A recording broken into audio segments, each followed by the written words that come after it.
Unlikely allies, the US and Iran in talks as ISIS militants prepare to march on Baghdad. If there's something constructive that can be contributed by Iran, we are open to any constructive process here. Federal Parliament passes the Abbott government's levy on high-income earners. Deadly tornadoes cut a swathe through the US state of Nebraska. And a hat-trick amid a German goal blitz at the World Cup.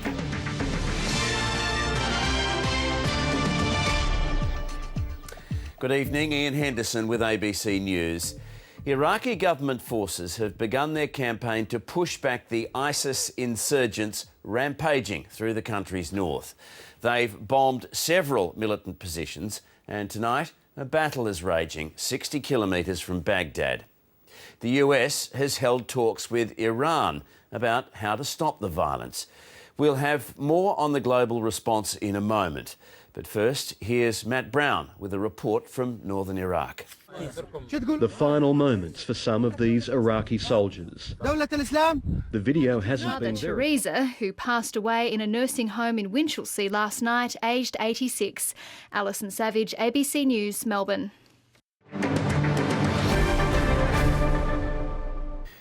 In the United States, a deadly swarm of tornadoes has wreaked havoc across rural Nebraska.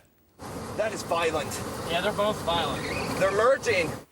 Storm chasers recorded twin twisters which formed very close to each other. Winds of around 250 kilometres. Stable and certain. Interest rates. Philip Lasker, ABC News. So to finance, and the European-based oil giant Royal Dutch Shell is selling most of its stake in the Australian gas company Woodside in a deal worth more than $6 billion. Elsewhere, iron ore miners led the share market down today, and the Aussie dollar also eased after the release of the Reserve Bank minutes. Here's Kohler. Well, 13 years ago, Shell owned a third of Woodside and launched a $10 billion takeover offer for the company and was absolutely gobsmacked when the then Treasurer, Peter Costello, knocked the bid back on national interest grounds. Well, ever since then, Shell has just wanted to get out.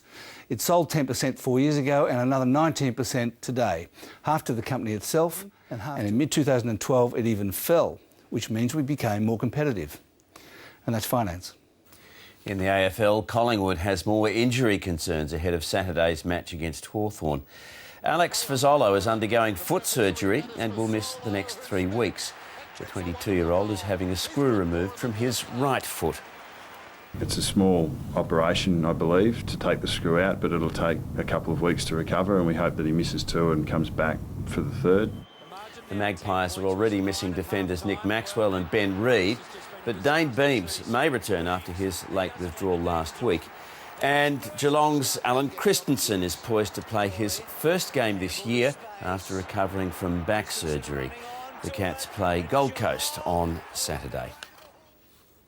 Germany has sent an ominous warning to the other nations competing in the World Cup by thrashing Portugal 4-0. Not even the World Player of the Year, Ronaldo, could stop the onslaught. In other games, the US produced one of the upsets of the tournament. Ben Knight reports. Rarely has one player come into a World Cup under so much scrutiny. Ronaldo was... Another win would give New South Wales its first series victory since 2005. And it's time to check the weather now with Paul Higgins. And Ian, we've just had one of our cooler days for a while. It was still milder than normal in most places, but it is a sign of things to come, especially next week. More on that in a moment. Mildura wasn't the mildest spot today, just for a change. In fact, it was Mildura's second coldest day this month. The honours actually went to Echuca, along with a number of coastal places, such as Aries Inlet, Wonthaggi, Yarram, and right out here at Malakuta, with 16 degrees. We had a 2 and a fresh northwest wind, 16. Monday, windy with showers, and Tuesday, just 13 degrees. And Ian, there's a good chance of a nice dump of snow for the Alps early next week. Thank you, Paul. Finally tonight, one of the world's biggest rock bands took over a street in Sydney's inner west today to film a music video. Coldplay used social media to ask 250 fans to meet at a pub in Newtown this morning to be extras in the video. Hundreds more turned up.